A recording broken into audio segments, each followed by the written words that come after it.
So we are in Prague today, and we are going to interview Octavian Mihalache.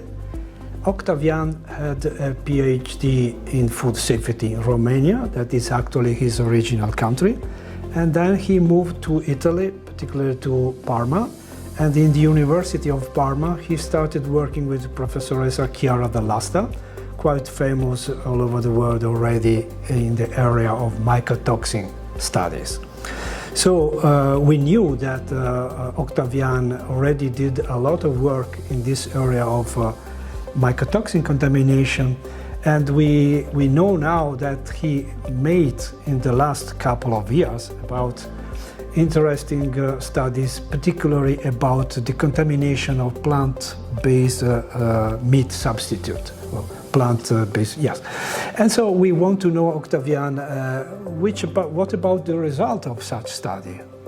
Yes, so we are now working mainly on meat and milk alternatives also, because there's a continuous growing market of these meat substitutes, and there's also an increased consumption of the meat analogs due to the highly ongoing transition to healthy and sustainable diets.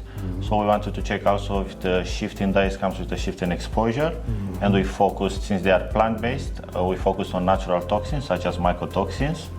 We ran occurrence studies and we found multiple mycotoxins, and we also ran simulation scenarios, quite conservative, which we simulated the replacement of meat with these meat or milk alternatives, and we found out that there might be potential health risks, even at low occurrence levels, because we found low levels of contamination, but an increased consumption and the toxicity of some of the mycotoxins could still lead to a potential health risk.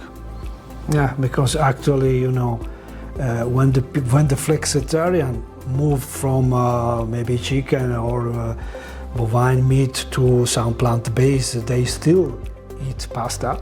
They still buy and eat cereals that are already contaminated, we do know, by ochratoxin, sometimes even naphtha. So there is a combined new, stronger or higher exposure.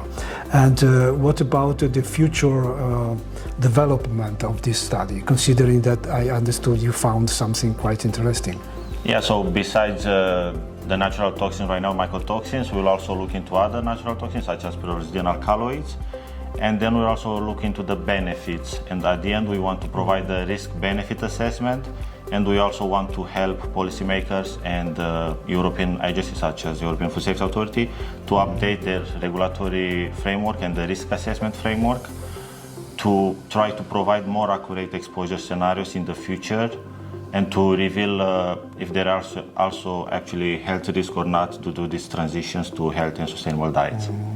I understand. So you were both testing, if I well understood, the material and made some biomonitoring in the urine of a number of subjects. We also ran a human biomonitoring study where we are checking urine samples from adults from Parma that are adhering to a plant-based diet or a general Mediterranean diet, to check again for natural toxins, mycotoxins, to see once again if this shift to alternative diets increases the shift to natural toxins.